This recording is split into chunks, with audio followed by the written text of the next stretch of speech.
Bonjour à tous et bienvenue dans cette nouvelle vidéo. Comme vous le savez, à la suite de l'annonce de l'ouverture des réservations pour la console nouvelle génération de Sony, la PlayStation 5, Avalanche et Warner Bros. Games ont annoncé en grande pompe le lancement d'Hogwarts Legacy, le nouveau jeu basé sur le monde magique créé par J.K. Rowling.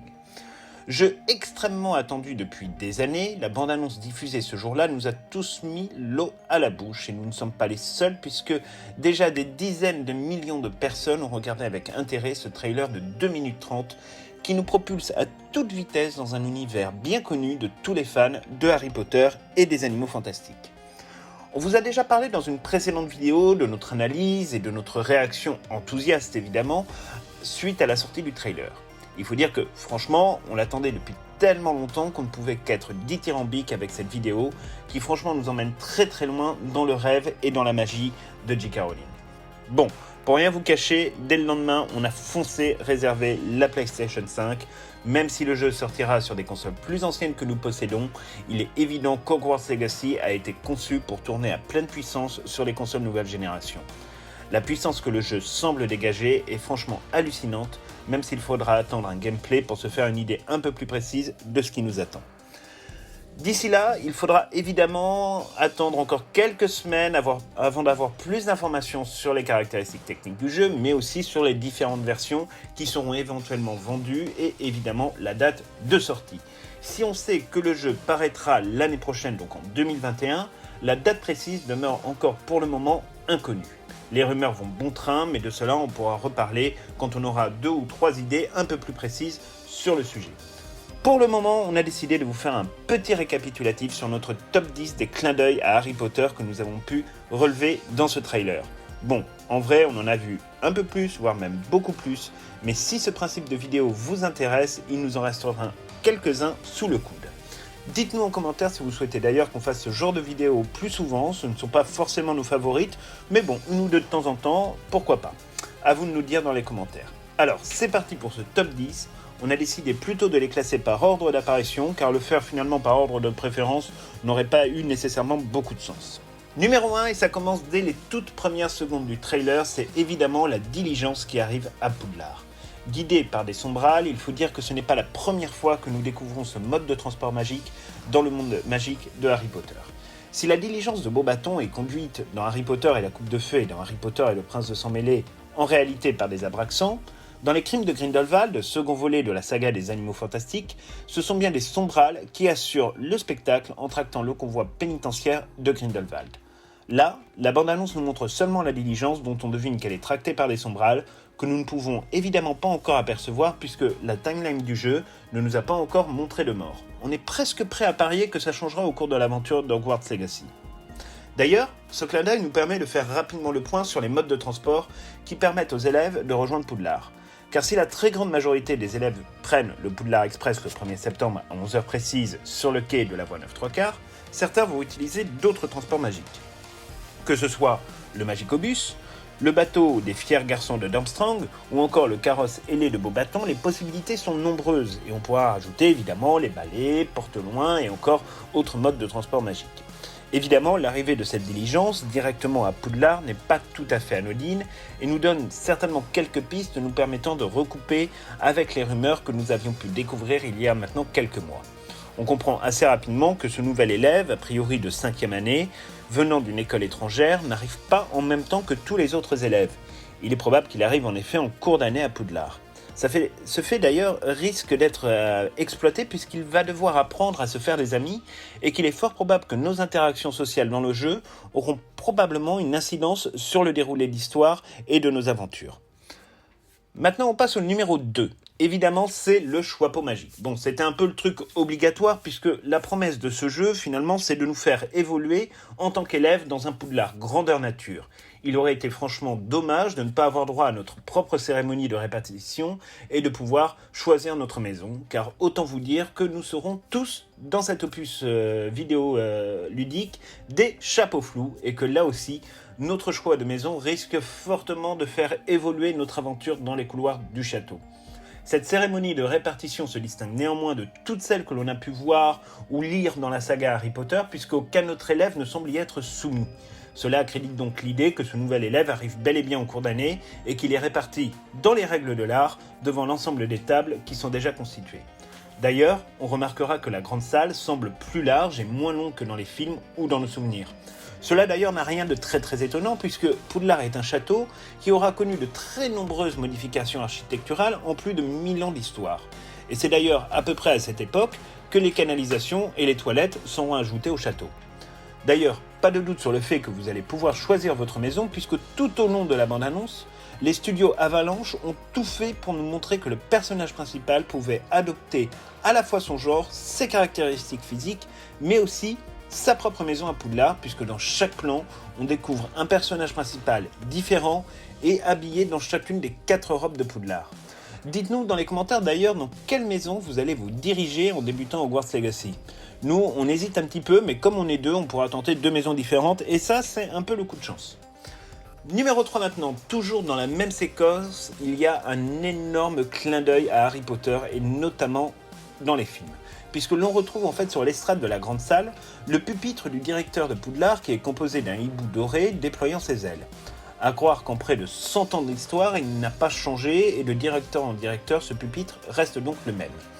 D'ailleurs, il se pourrait bien que l'on recroise un nom bien connu des lecteurs de Harry Potter, puisqu'avec un peu de chance, nous serons dans la période où c'est Phineas Black qui assurera la direction de Poudlard, puisqu'il en était le directeur entre 1847 et environ 1925, selon Pottermore, et que c'est à la fin des années 1800 que notre aventure débutera. C'est peut-être l'occasion de découvrir de nouveaux secrets de la noble famille des Black. Numéro 4, c'est la cour de métamorphose. Lorsque l'on voit les 2 élèves de Poufsouffle se préparer à enfourcher leur balai, probablement pour une petite leçon de vol, on se retrouve dans un endroit bien connu de Poudlard et où certaines scènes nous ont franchement beaucoup fait rire.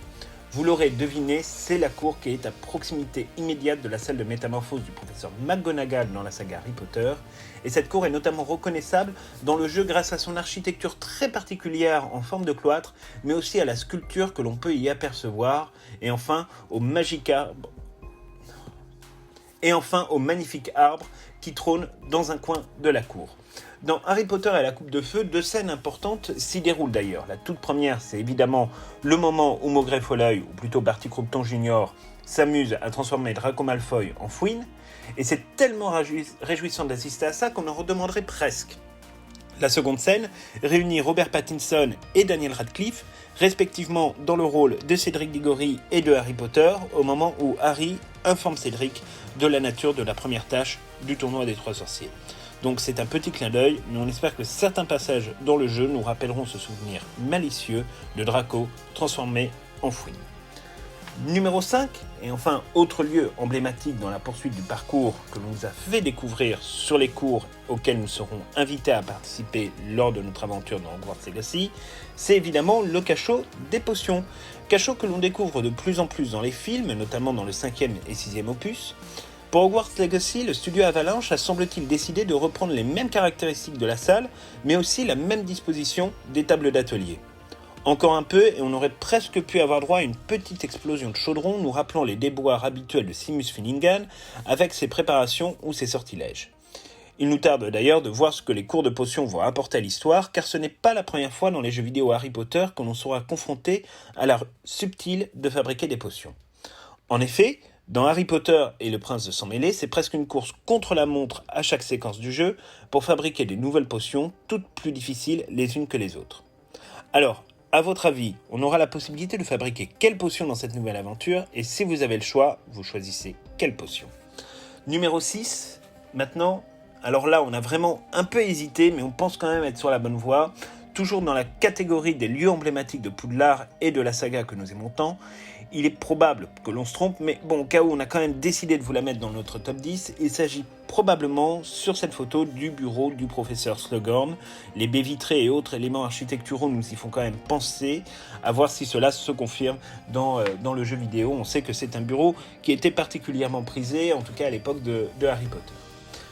Numéro 7, évidemment, ce mannequin est déjà très connu des fans de Harry Potter, puisque c'est celui que nous voyons apparaître notamment dans Harry Potter et l'Ordre du Phénix lorsque l'armée de Dumbledore s'entraîne dans la salle sur demande, notamment au sortilège Reducto, et que Ginny Weasley finira par réduire en pièces le mannequin qui représentait un mange-mort. Alors en effet, dans la bande-annonce de Hogwarts Legacy, le mannequin que l'on aperçoit et que l'on peut imaginer servir un cours de défense contre les forces du mal a subi un petit lifting graphique, et pour cause, parce qu'à cette époque, évidemment, les mange-morts n'existent pas encore. Du coup, on a un mannequin d'entraînement plutôt neutre, mais c'est un clin d'œil pour le moins sympathique. Et il faut savoir que c'est pas la première fois que nous aurons affaire dans les jeux vidéo Harry Potter à ce type de mannequin, puisque déjà dans Harry Potter et l'Ordre du Phénix, on devait s'entraîner là aussi dans la salle sur demande lors des réunions de l'armée de Dumbledore contre ces mannequins, donc c'est pas une nouveauté. Numéro 8. Qui n'a jamais rêvé, à l'instar de Harry Potter dans Le Prisonnier d'Azkaban, de voler à dos d'hippogriffe ? Eh bien, figurez-vous que nous aurons en effet la possibilité de le faire, puisque dans cette bande-annonce, on voit en effet que l'on utilise ce mode de transport magique pour se promener dans les alentours de Poudlard. Alors, un porte-parole de la Warner Bros. Game a expliqué que ce jeu sera basé en grande partie sur une dynamique d'open world, qui nous permettra notamment de découvrir certaines zones encore méconnues des alentours de Poudlard, et pourquoi pas un peu plus loin. Après, on ne sait pas s'il faut véritablement s'attendre à ce que le jeu soit uniquement dans une logique d'open world complet et total, mais il est possible que sur certaines séquences du jeu, effectivement, on puisse pousser l'exploration un peu plus loin que d'habitude dans les jeux Harry Potter, et ça, il va falloir attendre encore quelques approfondissements de la part du studio Avalanche et de la Warner Bros. Games pour en savoir plus.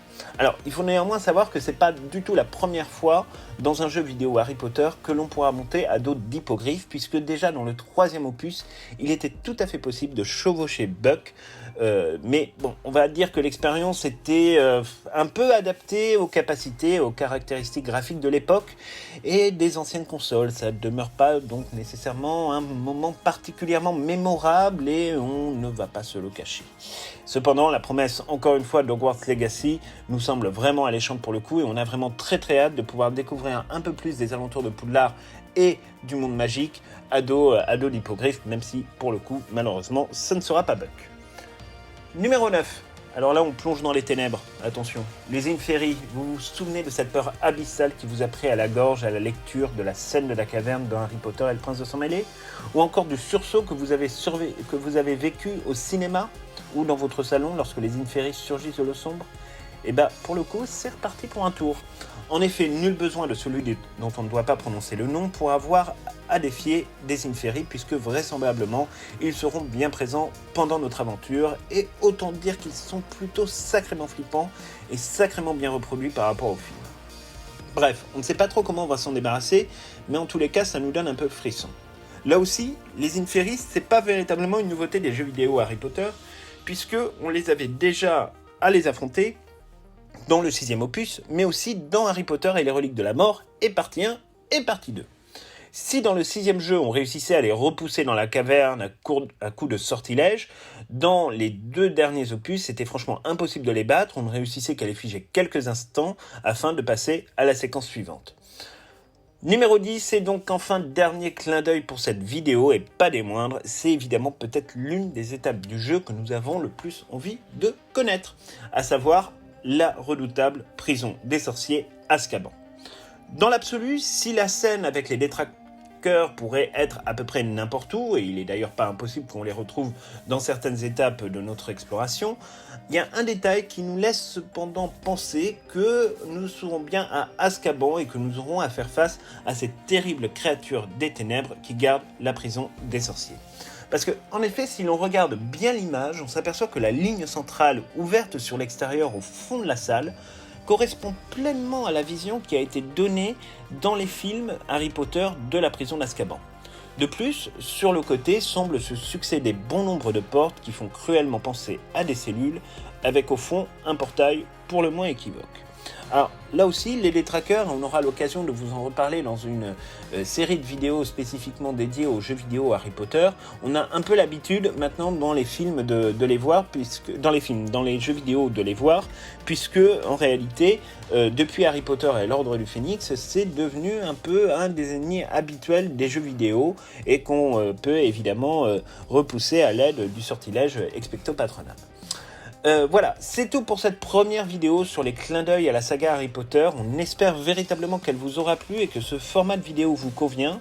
N'hésitez pas à nous dire dans les commentaires si vous souhaitez que nous fassions une seconde vidéo avec le reste des clins d'œil que nous avons pu repérer, mais également les clins d'œil à la saga des Animaux Fantastiques, parce qu'évidemment, il y en a aussi beaucoup. On reparlera en tout cas très bientôt de Hogwarts Legacy, car évidemment, avec les Animaux Fantastiques 3, c'est la très grosse actualité de l'année 2021. En tout cas, si on pense que les Animaux Fantastiques 3 pourront maintenir leur date de sortie en 2021, ce qui semble malheureusement assez compliqué à imaginer à l'heure actuelle, en raison des conséquences liées à la crise sanitaire du Covid-19. Voilà, on espère vraiment que cette vidéo vous a plu. N'hésitez pas à vous abonner à notre chaîne YouTube si ce n'est pas encore fait. Vous pouvez vous abonner directement et cliquer sur la petite cloche pour recevoir les notifications dès la sortie de nos nouvelles vidéos. N'hésitez pas également à aller visiter notre compte Instagram @cri-de-la-gargouille pour regarder un peu les posts que nous mettons. Il y a certaines exclusivités que nous allons mettre petit à petit sur notre chaîne Instagram. Et de regarder évidemment toutes nos anciennes vidéos pour ceux qui débarquent et à qui on souhaite la bienvenue. A très bientôt.